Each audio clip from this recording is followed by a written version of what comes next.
Ao que parece, a miséria ela é diretamente proporcional ao som alto e ao barulho. E eu vou contextualizar um cadinho desse vídeo, uma vez que há pouco tempo eu ouvi a história de uma brasileira que teve a ir, que mora em Portugal, e ela foi à Espanha, e lá ela, ela expôs o seguinte relato de que ela foi muito mais bem tratada em Espanha, pelos espanhóis, portanto, do que em Portugal. Ela mora em Portugal, teve em visita à Espanha. E o meu pensamento, o pensamento automático que eu logo concluo é o seguinte, de que os espanhóis não tiveram oportunidade, se calhar, de terem brasileiros suficientes em sua comunidade para que os enchesse o saco a ponto de fato, os tratarem mal. E porque se calhar fariam igual ou até mesmo pior, né? E o que acontece é o seguinte, de que qualquer comunidade brasileira que comece a crescer muito, né, em qualquer zona de qualquer país, né, uma comunidade ali que começa a crescer e entrarem muitos brasileiros, é uma questão de tempo, no médio e longo prazo isso não se sustenta, principalmente do ponto de vista da convivência. Ela se torna muito ruidosa, muito barulhenta, muito incômoda, e os locais, tu vês esse movimento acontecendo muito fora do Brasil, quando tu tens uma comunidade brasileira que começa a crescer muito num determinado sítio. O que acontece é justamente isso, né?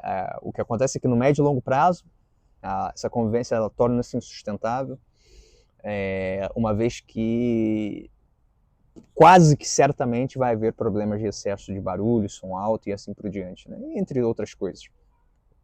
Então essa convivência ela enche o saco, né? A verdade é essa, né? A convivência no médio e longo prazo com um brasileiro médio, ela enche o saco, ela tende a se desgastar muito rapidamente. E certeza que com essa ideia, né, principalmente diante da ideia de que o povo brasileiro ele carrega consigo a certeza de que ele é o melhor povo do mundo, não é? E com essa certeza, todos aqueles que não comungam dos mesmos gostos são punidos severamente, né? São punidos severamente em sua privacidade, em suas preferências pessoais, né? São punidos por essa comunidade. Todos aqueles que não comungam daquilo que eles gostam, dos gostos pessoais deles, apesar de muito duvidosos. Então, justamente isso leva à ideia do vídeo. A ideia do vídeo de que a miséria ela anda de mãos dadas ao som alto e ao barulho, né? A falta de silêncio. Eu, por acaso, em Portugal, acho que se calhar ali pelos idos de 2021, 22, uma cena dessa, não me lembro ao certo, mas eu lembro de as TVs e os telejornais a falarem do facto de que eles estavam a impor leis mais severas do silêncio, né, em espaços públicos, em parques, né, e isso se dava muito, ou quase que exclusivamente, à comunidade brasileira. A comunidade brasileira que estava ali em espaços públicos, parques públicos, praias, nomeadamente praias, e chegavam com os seus sons, né, suas caixinhas mágicas, com aqueles sons ensurdecedores, né, que incomodava tudo e mais um pouco à sua volta. E há quem diga, inclusive, que no Japão, já vi muitos relatos de pessoas nesse sentido, de que no Japão, barulho em espaços públicos já é sinônimo de brasileiro. Barulhos em espaços públicos é sinônimo de brasileiro. E eu por acaso coleciono uma série de histórias pessoais, as piores possíveis com relação a isso, né? Desde do Brasil, no sítio onde eu morava, até mesmo em Portugal. Então, a começar pelo sítio onde eu morava, pelo bairro onde eu morava, no Rio de Janeiro, minha terra natal, histórias assim horrorosas, né? Onde tu chegavas ao ponto de reclamar e haver ameaças, de facto ameaças, né? Ameaças, falatórios no sentido de que quem és tu, não é? Para tu estares aqui a reclamar, estamos aqui a festejar, né? O som só tá alto às 2 da manhã, Só são 2 da manhã. Quem és tu, né, para estar aqui a reclamar? E assim, era algo pitoresco, para não dizer ao contrário. Então, assim, era algo pitoresco. Tu estavas ali, né, e não havia dia, Era segunda, terça, quarta, que seja feriado, dia santo, fim de semana, sábado, domingo, a fio, o dia inteiro, de manhã à noite. Pessoas completamente desprovidas de qualquer cognição possível para perceber que elas estavam a invadir a privacidade, a incomodar o espaço alheio, né? A incomodar o espaço alheio. E vocês vão perceber mais à frente o porquê que eu digo que cognitivamente incapazes de perceber isso. Justamente produto direto do som alto. Então, histórias pessoais assim que eu coleciono ao longo da minha juventude, por exemplo, né, eu tive a crescer exatamente disso. Eu cresci num ambiente completamente hostil ao silêncio. As pessoas tinham ojeriza do silêncio, ojeriza da privacidade e do silêncio alheio, né, E agiam como animais. As pessoas completamente empáticas, não havia empatia nenhuma ali. Apáticas, por completo. A ideia de civilidade, de civilização ali no sítio onde eu morava, passou longe. O mínimo de civilidade e civilização ali passou longe, né? Há quem diga que, por exemplo, onde não há armas, não há civilização. E eu estendo um pouco mais, onde não há silêncio, não há civilização. Onde não há silêncio, não há civilização. Ou seja, pessoas completamente desprovidas da capacidade de perceber que havia um outro. Haviam pessoas no entorno, não é? Ou seja, elas tomavam o espaço privado delas tomava o espaço público e, portanto, o espaço privado de outras pessoas. E isso é uma loucura, né? Onde não há silêncio, não há civilização. A civilização não é possível.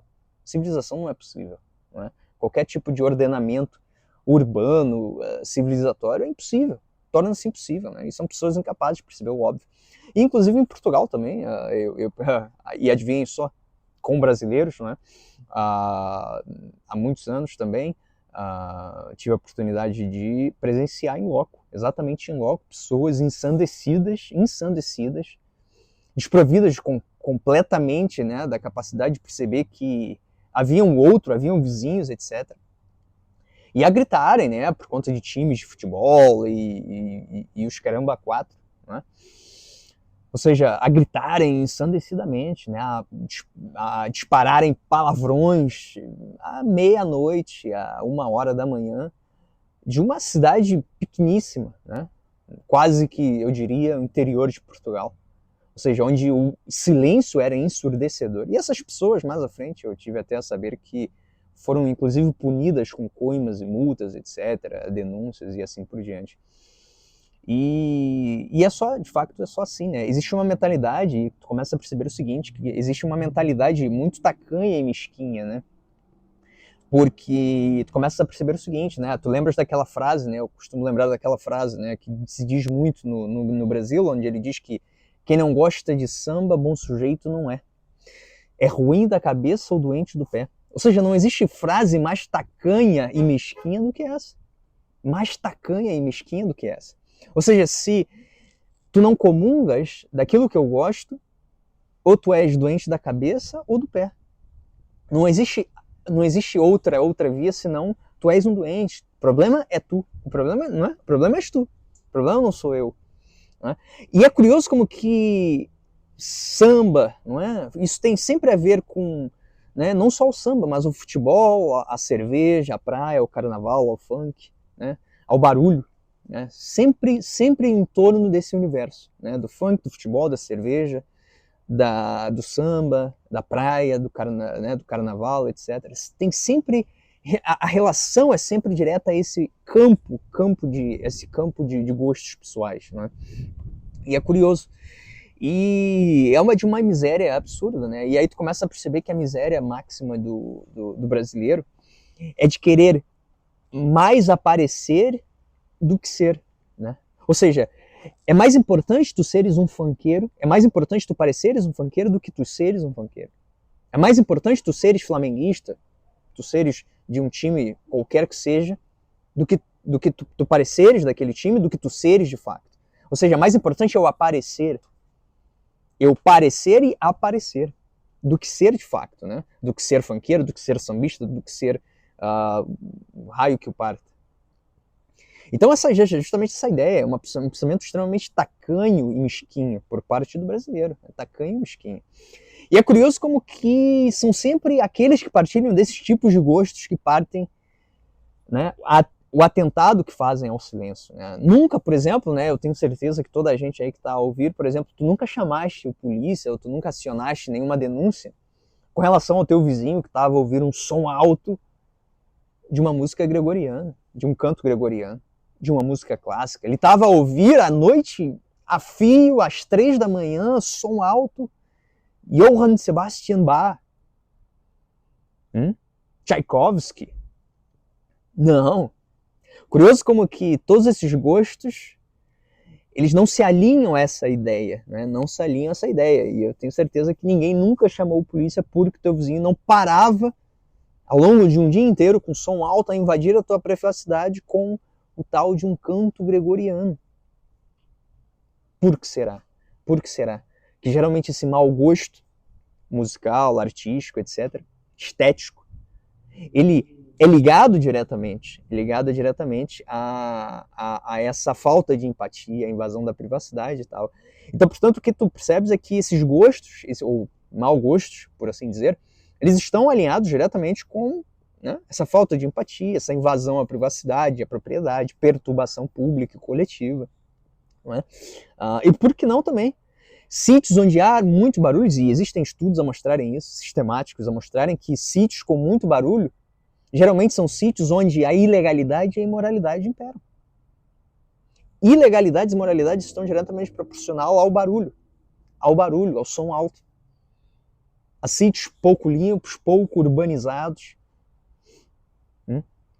a sujeiras, etc. Basta tu perceberes, mais barulho, mais tudo isso que eu falei. Mais barulho, mais tudo isso. E a razão é muito simples. Existem estudos a mostrarem que esse excesso de som alto no longo prazo, ele causa problemas claros cognitivos e atentam contra as tuas células nervosas. E é por isso que tu passa a perceber que essas pessoas, elas só percebem, elas não são capazes mais de perceber através do argumento. De tu sentares e tu argumentares com eles de que eles estão errados. Essas pessoas só passam a perceber através do law enforcement mesmo, né? De leis duras, coimas, multas, etc. Elas só são capazes de perceber o que estão a fazer quando lhes dói no bolso ou à força. Quando impõe força policial, força legal, para que cesse a ação deles. Porque do ponto de vista cognitivo, argumentativo, tu não consegues mais mostrá-los de que eles estão errados.